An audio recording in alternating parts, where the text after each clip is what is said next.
Namo Phat. Thanks so much for joining me for a daily practice check-in. Listen, listen, listen. This wonderful sound calls us back to our true home.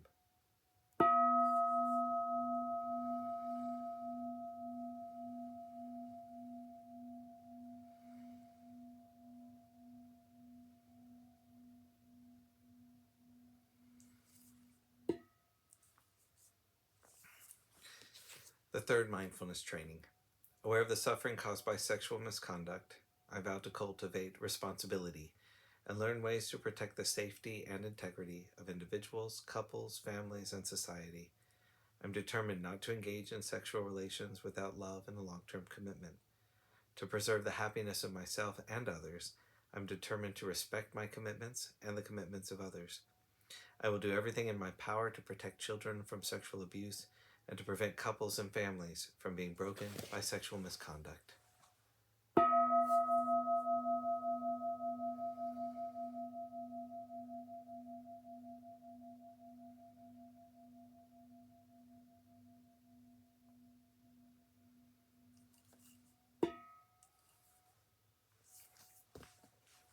For our Dharma lesson, we've been reading Abundant, Exalted, Immeasurable by Ajahn Pasanno. And we're continuing today in Chapter 7, the Karaniya Metta Sutta. The quality of being humble and not conceited. There is a softness and a harmonious quality that arises in the human condition when somebody has humility and is not carrying around conceits of their importance and worth. Contented and easily satisfied. Similarly, in terms of being able to harmonize with each other in the human community, the sense of contentment and being easily satisfied is one that allows us to blend with each other.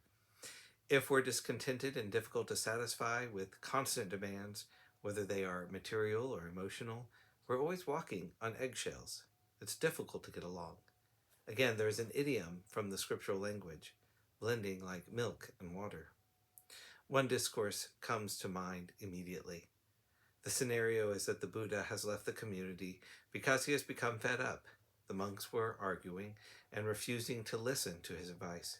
He went to a forest where a few other monks were living. One was his cousin, Anuruddha. The Buddha arrives and asks them, "Are you living harmoniously? Are you living blending like milk and water?"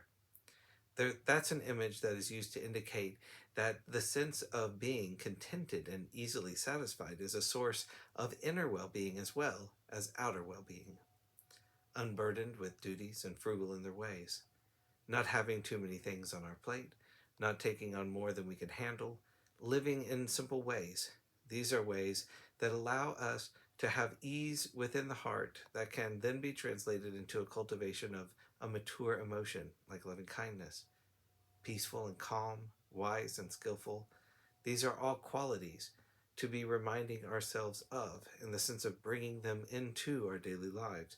Qualities of calm and discernment, making decisions not according to our preferences or our ideals, but by asking what is truly skillful, wholesome, and beneficial. What is neither beneficial nor skillful? What is being driven either by your own biases or by the biases of the society around you? The Buddha defines that which is skillful as that which inherently leads to happiness, peace, and a freedom from the defilements and obscurations. What is skillful, what is unskillful, its opposite, is that which is associated with suffering, with dukkha. It's agitated, turbulent, and associated with greed, hatred, and delusion. Asking what is really beneficial and skillful is helpful in making decisions, rather than, do I like it? Do I not like it? What is that person going to think? What's the popular notion within this particular group of people? The Buddha has laid it out quite clearly. There is an intrinsic well-being that comes from aligning ourselves with the skillful.